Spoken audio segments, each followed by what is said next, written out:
Assalamualaikum, salam sejahtera. Saya Zulfikri Yusof. Anda sedang menonton Sabah Memilih dalam slot Buletin Awani Khas. Hari ini kami memaparkan topik bagaimana rakyat Sabah berhak untuk mendapat pemimpin yang berintegriti, pemimpin yang bersih dan telus dalam mereka menjadi seorang wakil rakyat menjelang pilihan raya negeri yang akan datang.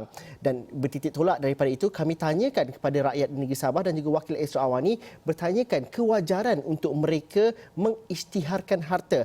Dalam erti kata lain, bagaimana calon-calon yang ingin bertanding dalam pilihan raya negeri pada kali ini wajib untuk mengisytiharkan harta, dan ini sekaligus memberikan interpretasi dan juga refleksi bahawa mereka telus dan tidak terpalit dengan sebarang salah laku dan sebagainya. Jadi saya ingin bersama dengan saudara Mujibu Abdul Muiz, pensyarah Fakulti Sains Pentadbiran dan Polisi UiTM yang akan kami hubungi sebentar lagi. Tetapi saya ingin terus saja berlangsung bersama dengan Ruzaini Zulkifli, wakil Astro Awani di Sabah. Kabarnya kini berada di Tanjung Aru, Sabah. Ruzaini, kalau dapat diceritakan bersama dengan kami. Ruzaini, saya difahamkan ada menemui beberapa orang muda, orang ramai dan bertanyakan wajarkah mereka untuk mengisytiharkan harta sebelum menjadi calon dalam pilihan raya negeri pada kali ini. Apa reaksi orang ramai, Ruzaini, kalau dapat diceritakan? Ya Zul, terima kasih. Sebelum kita meneruskan dengan topik kita Zul, saya ingin katakan kami sekarang berada di kawasan Tanjung Aru, di mana kalau penonton boleh lihat di belakang saya ini adalah Sutra Harbour Resort, merupakan salah sebuah destinasi pelancongan yang terkemuka di Kota Kinabalu Zul. Okey Zul, kita teruskan kepada topik yang hari ini kita bawakan, di mana kalau penonton boleh saksikan di astroawani.com. Sebentar tadi kami telah menemu bual beberapa individu berkenaan isu politik di mana calon-calon yang bakal bertanding pada PRN ini perlu mengisytihar harta mereka sebagai menampilkan integriti, menampilkan ketulusan mereka untuk bertanding pada pilihan raya negeri di Sabah kali ini Zul. Dan kalau mengikut cakap-cakap politik, mengikut hasil temubual kami dengan beberapa individu yang kami temui di sekitar Kota Kinabalu ini Zul, mereka berpendapat, mereka mempunyai dua pendapat, ada yang bersetuju, ada yang tidak bersetuju Zul. Di mana kalau ada yang di kalangan mereka bersetuju itu, mereka berpandangan di mana sudah tiba waktunya calon-calon yang akan bertanding, ahli politik yang akan bertanding ini perlu menampilkan keikhlasan mereka tanpa bebas rasuah dan juga tidak mempunyai skandal wang dan sebagainya Zul. Dan namun begitu ada juga yang kurang bersetuju dengan isu ini, di mana apabila isu ini timbul akan berlakunya masalah teknikal kerana masalah hutang dan sebagainya yang menjejaskan peluang mereka untuk bertanding pada PRN kali ini. Dan Zul, kami bersempatan untuk menemu bual beberapa individu sebentar tadi, di mana mereka berpendapat inilah waktunya untuk calon-calon yang bertanding ini akan menampilkan imej lebih bersih sebagai daya pimpinan mereka memimpin pada PRN kali ini Zul. Kita saksikan sedutan hasil temu ramah kami tadi Zul.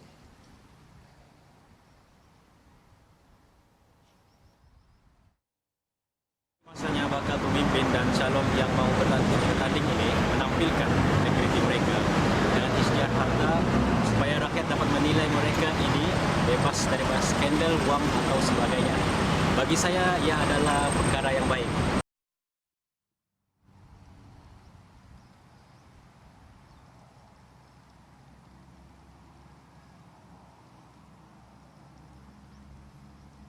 Ya Zul, selain itu Zul, kami juga telah bersempatan untuk menemu bual beberapa pemimpin parti politik di Sabah ini, di mana rata-rata mereka agak bersetuju dengan pengisytiharan harta ini kepada pihak berwajib seperti SPRM dan juga LSDN.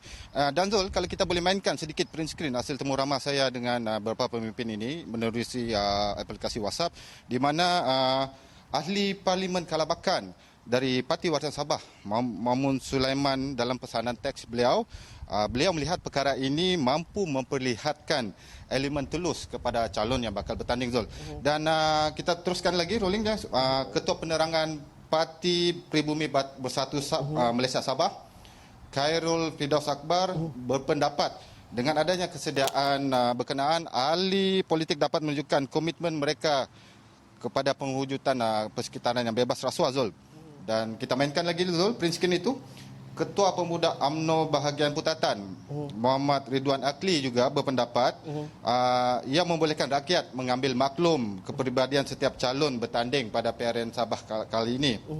Manakala Ketua Penerangan APCO Albert Bingkasan dalam pandangannya pula memaklumkan salah satu cara untuk rakyat lebih mengetahui siapakah calon itu. Namun ia bukanlah tertakluk kepada mana-mana undang-undang. Dan terakhir sekali Zul, Ahli Dewan Undangan Negeri Adun Luyang dari DAP, Ginger Pun Jizi, dalam pendapat peribadinya tidak mempunyai masalah mengisytiharkan harta kepada SPRM dengan ia adalah sebahagian daripada perjuangan beliau untuk wujudkan politik baru bersih dan integriti, Zul. Ya, Zul. Mungkin kalau kita melihat bahawa mereka mengatakan bahawa tiada ada masalah untuk pengisytiharan harta dan sebagainya, tetapi masih lagi ada tapinya di situ. Jadi adakah ini wajar dilihat sebagai satu yang dominan, dan kalau Ruzaini bertemu dengan masyarakat dan juga orang ramai, mungkin isu ini bukan isu popular, tetapi mereka faham bahawa wakil rakyat perlu dilihat bebas, dilihat sebagai bersih dan juga telus untuk mengisytiharkan harta. Bagaimana kita melihat patutnya perkara ini menjadi lebih dominan dan juga menjadi satu perkara yang dibincangkan lebih ke hadapan? Pada pandangan Ruzaini dan juga dapatan di Sabah bagaimana? Ya, Zul, kalau melihat kepada cakap-cakap politik dan juga beberapa individu yang kami temui, perkara ini mempunyai dan memerlukan persetujuan yang mutlak daripada Persekutuan sebelum turun kepada negeri, di mana satu akta atau sebagainya boleh dikuatkuasakan kepada mana-mana ahli politik atau calon-calon yang bakal bertanding mengisytiharkan harta mereka, Zul. Tetapi itu cakap mereka. Apa yang jelas di sini adalah hasil temu ramah kami dan juga hasil tinjauan kami, kebanyakan mereka memerlukan elemen ini, Zul, supaya mereka boleh memilih mana-mana pemimpin politik yang dilihat sebagai bersih dan juga berintegriti untuk mendampingi rakyat terutamanya, Zul. Ya. Okey, itu saya akan ulas lagi dengan lebih panjang bersama dengan pensyarah Fakulti Sains Pentadbiran dan juga Polisi UiTM. Rakan-rakan di dalam sila dapatkan kalau sudah hadir nanti isyaratnya tolong maklumkan kepada saya. Tapi Ruzaini, apa perkembangan politik di Sabah menjelang hujung minggu ini? Kalau dilihat pada minggu lepas, ramai pemimpin-pemimpin politik dari Semenanjung juga turun ke Sabah. Adakah itu juga yang bakal berlaku pada hari esok ataupun bagaimana? Ya, Zul, kalau setakat ini kami belum lagi dimaklumkan sebarang perkembangan mengenai adakah pemimpin-pemimpin politik terutamanya dari Semenanjung akan datang ke Sabah untuk membuat sebarang majlis. Tetapi kami akan menghadapi sebarang kemungkinan itu dan mengikuti rapat berhubung perkara-perkara ini. Tapi apa yang jelas di sini, Zul, mengikut cakap-cakap politik dan juga saya ada sendiri bertemu dengan beberapa pemimpin mana-mana parti politik di Sabah ini, mereka masih menanti-nantikan apakah keputusan pada hari Isnin ini. Di mana 17 hari bulan ini yang seperti penonton dan Zul tahu ada keputusan atau kes semakan kehakiman melibatkan cabaran gabungan Tan Sri Musa terhadap TYT akan berlangsung pada hari tersebut. Dan dalam masa yang sama juga pihak Suruhanjaya Pilihan Raya SPR turut akan mengadakan mesyuarat mereka di Kota Kinabalu ini, Zul. Dan perkembangan rapat ini akan membawa kepada episod terbaru kepada senario politik di Sabah ini, Zul. Ya. Okey, Ruzaini, terima kasih kerana sudi berbincang langsung bersama kami dalam Sabah Memilih pada hari ini. Ruzaini Zulkifli langsung dari Tanjung Aru, Sabah, bersama langsung di situ. Kalau sudah kita dapatkan saudara Mujibu Abdul Muiz, pensyarah Fakulti Sains Pentadbiran dan Polisi UiTM. Saudara Mujibu melalui talian telefon. Saudara Mujibu, kalau kita dapat ceritakan, rakyat Sabah berhak untuk mendapat pemimpin yang bersih, berintegriti dan juga telus dalam mengisytiharkan harta. Pengisytiharan harta ini adalah satu manifestasi bahawa mereka mewakili dan juga mencerminkan nilai-nilai yang saya sebutkan tadi. Bagaimana dalam konteks politik Sabah pada hari ini, walaupun kita masih lagi tidak menjadikan ini satu undang-undang yang kukuh, bagaimana sebenarnya benda itu boleh dimulakan tanpa undang-undang sekalipun, kerana kita tidak mahu cerita mengenai melompat politik dan sebagainya masih lagi terus berlaku. Saudara Mujibu, bagaimana? Terima kasih, Zul. Saya rasa bukan Sabah saja, tetapi di seluruh dunia pun sememangnya itulah yang kita dambakan. Di mana para pemimpin kita berani dan juga telus dalam mengikhtiarkan harta masing-masing.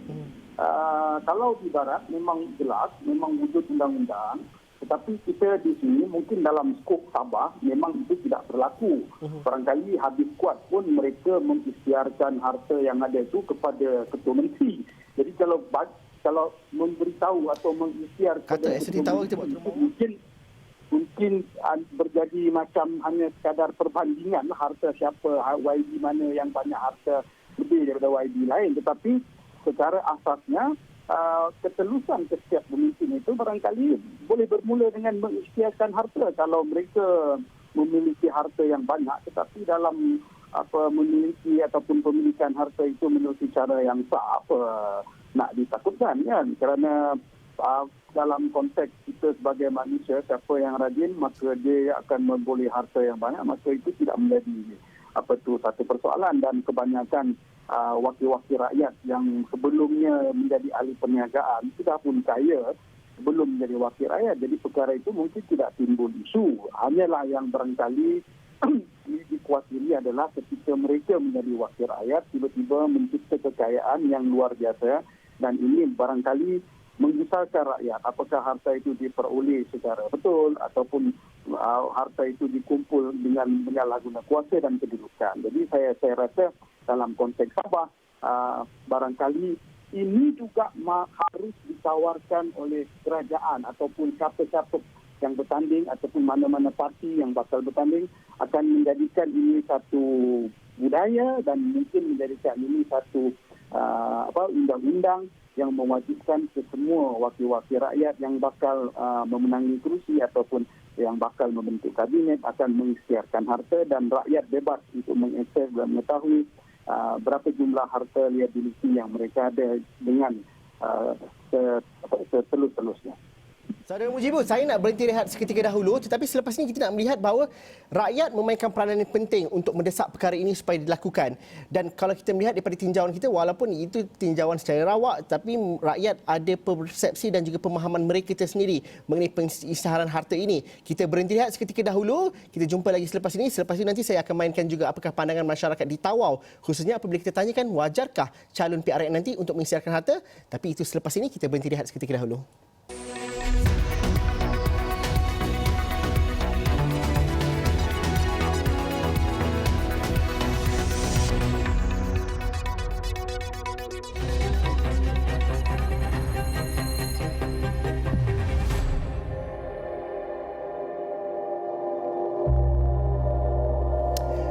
Wajarkah bakal calon untuk pilihan raya negeri Sabah akan datang mengisytiharkan harta ini sebagai satu isyarat bahawa mereka bersedia untuk menyatakan sifat yang menjunjung tinggi nilai-nilai integriti dan sebagainya? Saudara Mujibu Abdul Muiz, pensyarah Fakulti Sains Pentadbiran dan Polisi UiTM bersama dengan saya. Tapi saudara Mujibu, sebelum kita mengulas mengenai perkara itu, kita mungkin dengarkan sedikit kenyataan ataupun kita dengarkan sedikit ulasan orang ramai apabila kita tanyakan soalan ini kepada mereka yang berada di Tawau. Kita lihat VT ini.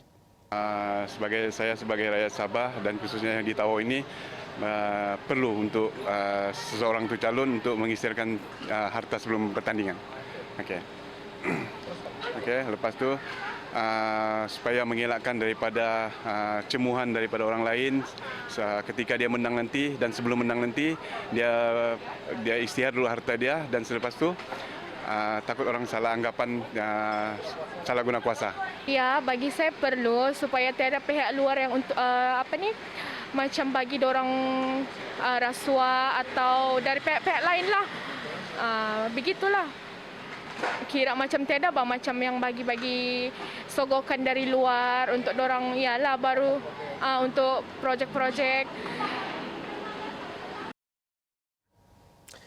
Itu antara pandangan yang kita tanyakan kepada orang ramai yang berada di Tawau, tetapi ada beberapa perkataan dan juga frasa menarik untuk kita kongsikan dekat situ. Saudara Mujibu, itu pandangannya, tapi kalau ditanyakan mereka kata ini penting untuk isytihar harta untuk mengelakkan cemuhan, untuk tidak ada tuduhan-tuduhan salah guna kuasa dan juga untuk mengelakkan tanggapan dan juga persepsi negatif. Itu pandangan masyarakat. Masyarakat bersedia dan juga melihat bahawa pengisytiharan harta ini adalah sesuatu yang positif, dan sejauh mana ianya memberi nilai tambah kepada sokongan rakyat juga kalau dalam proses pilihan raya, Mujibo? Ya, saya rasa saya setuju dengan pendapat warga Tawau kerana ini melibatkan kepentingan awam. Ya, kerana pencucian harta oleh ahli parlimen ini jauh lebih besar kebaikan dia berbanding keburukan. Memang betul ada sedikit kekangan dan juga rumusan daripada ahli parlimen kerana ini dianggap mungkin menyalahi akta data peribadi sebagai juga isu-isu keselamatan kepada mereka, tetapi saya berpendapat kalau betul tata cara dan prosedur yang dilakukan dalam kita kata menangani ataupun mencuba menjadikan pengisytiharan harta ini satu perkara yang wajib dan legal dari sudut perundangan, saya rasa tidak ada masalah.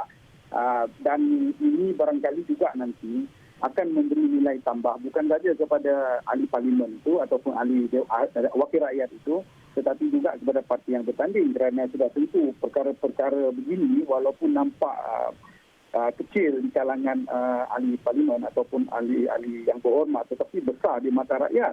Apatah lagi ia melibatkan pengumpulan harta, pengumpulan aset yang nampak jelas di mata rakyat kerana mereka itu adalah penjawat awam yang memiliki akses kepada kuasa, dan sudah tentulah perkara-perkara begini akan menimbulkan cakap-cakap, akhirnya fitnah, dan sudah tentu perkara-perkara ini akan nanti menjadi peluru tambah kepada pihak-pihak lawan untuk memburukkan dan akhirnya menjadikan politik kita ini tidak ke mana, hanya berkisar kepada kepribadian itu dan sebagainya. Jadi itulah yang saya boleh lihat dalam konteks sekarang ini. Walaupun niatnya itu baik untuk kita melihat kepada keterusan, integriti dan juga nilai-nilai yang positif itulah, Saudara Mujibo. Akan tetapi ini juga adalah satu bahan politik yang baik untuk memberikan konotasi negatif kepada calon-calon tertentu. Kerana itu boleh berlaku sebaliknya. Jadi bagaimana sebenarnya kita perlu uruskan dengan baik? Kerana akhirnya badan seperti SPRM dan juga badan-badan integriti perlu mendepani perkara ini dan juga menjadikan ini satu agenda utama.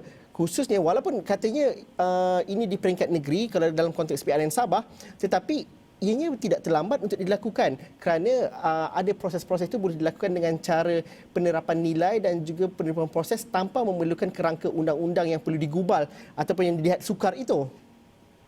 Ya, saya setuju tu. Kerana tidak semestinya proses tata cara yang panjang, yang complicated itu diperlukan dalam konteks ini, kerana untuk mengurus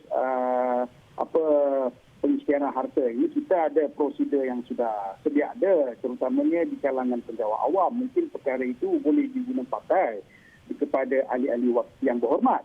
Jadi saya rasa tidak timbul isu. Cuma isunya sekarang mengapa dia masih lagi tidak boleh dilakukan, itu saja.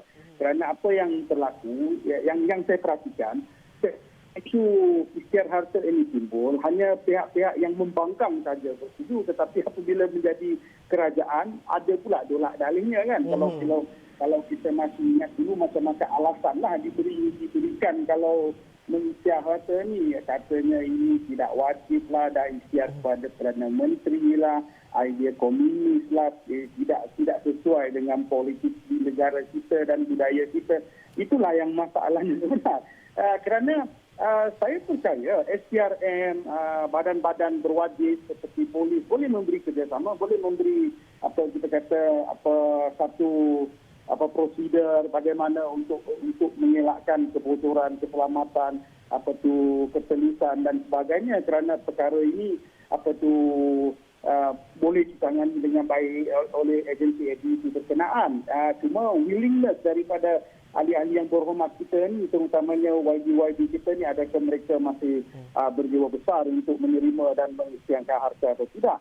Dalam konteks Sabah, barangkali mungkin di Sabah ini kerana ada autonominya sendiri, dan juga mungkin kita melihat bahawa di Sabah itu menteri-menteri itu diwujudkan atas kata suku kabinet di Sabah, maka mungkin ketua menteri yang baru boleh mewujudkan menteri undang-undang bagi persetujuan menguruskan perkara ini sebagai satu portfolio baru dalam kabinet. Tapi adakah bagaimana rakyat boleh memainkan peranan yang lebih keras untuk mendesak ahli politik untuk bertindak, kerana seringkali kalau kita melihat bahawa bila pilihan raya datang ingin dijadikan kempen, akan tetapi bila pelaksanaan mungkin itu mengambil masa dan juga rakyat juga tidak juga sukar untuk memainkan menjadi ejen check and balance dalam isu ini. Ya, itulah permasalahannya. Saya pendapat begini ya. Satu perkara yang dilakukan adalah ketegasan pemimpin ketua menteri, satu ketua menteri dalam hal ini diharapkan polisi sama partai mungkin tidak melakukan adalah rekal ketua dalam konteks eksekutif dan juga di dalam legislatif.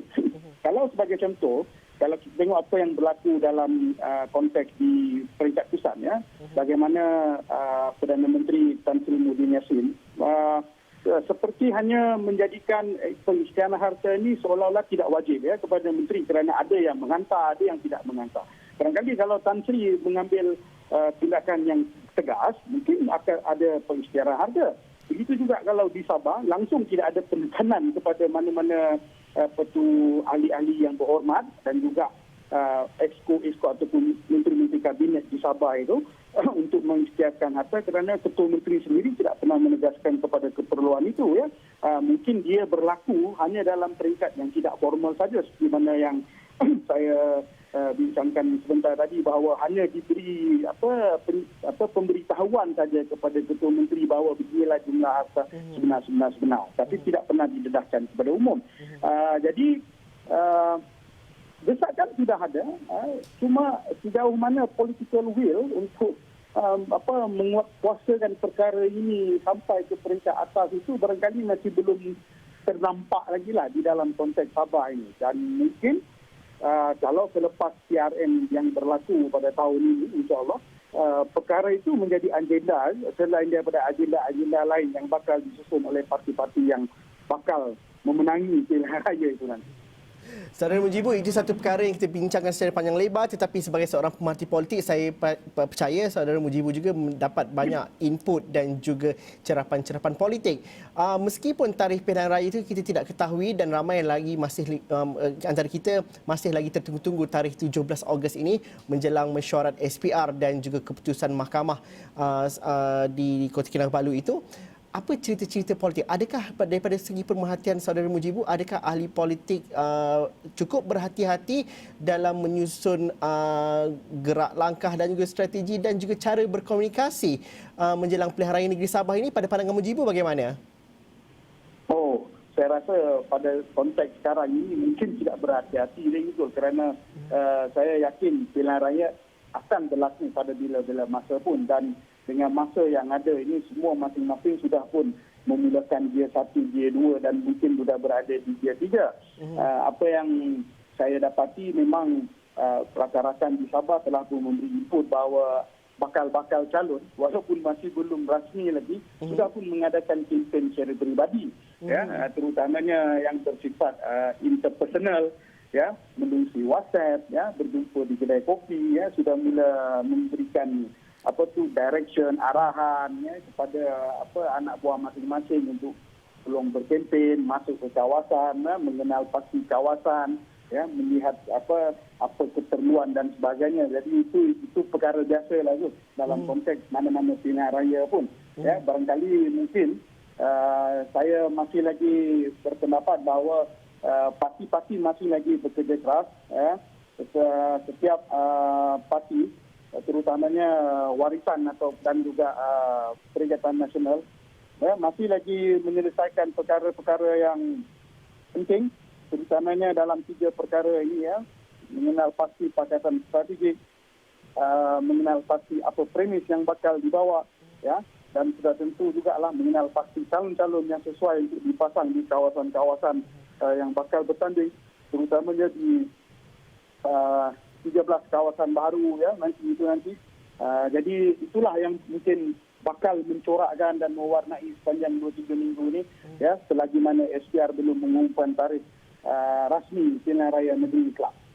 Bagaimana pula dengan rakyat Sabah? Kalau kita tak perlu pergi jauh lah ke seluruh negeri Sabah. Tapi kalau mungkin saudara mara Mujibu sendiri, kalau kita bercerita dalam WhatsApp group family dan sebagainya, adakah mereka ambil berat mengenai pilihan raya negeri yang bakal berlangsung? Apakah bentuk perbualannya? Dan juga apa antara keprihatinan atau concern utama mereka pada ketika ini apabila membuka topik pilihan raya negeri, saudara Mujibu?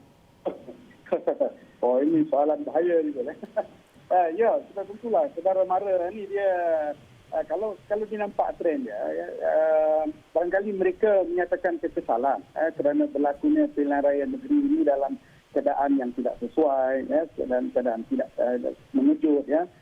Mereka merasakan bahawa ada perkara-perkara tertentu yang perlu diselesaikan, tidak perlu sehingga membawa kepada kemelut politik yang akhirnya menjerumus mereka kepada pilihan raya ini, kerana pilihan raya ini bagi mereka satu perkara yang meletihkan, apatah lagi dengan keadaan ekonomi yang menjepit, dengan suasana COVID-19 yang masih lagi menakutkan mereka untuk keluar.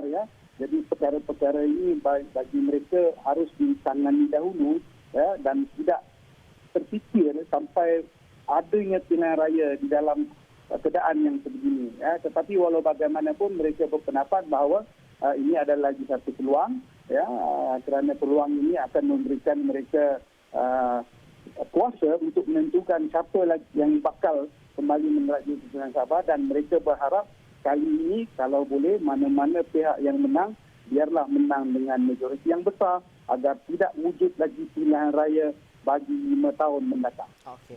Saudara Mujibu, terima kasih kerana sudi bersama dengan kami dalam Sabah Memilih pada hari ini. Pandangan dan juga analisis itu kami perlukan dari masa ke masa di masa-masa akan datang. Sekian saja Sabah Memilih untuk hari ini dalam slot Buletin Awani Khas. Assalamualaikum dan salam sejahtera. Kita jumpa lagi.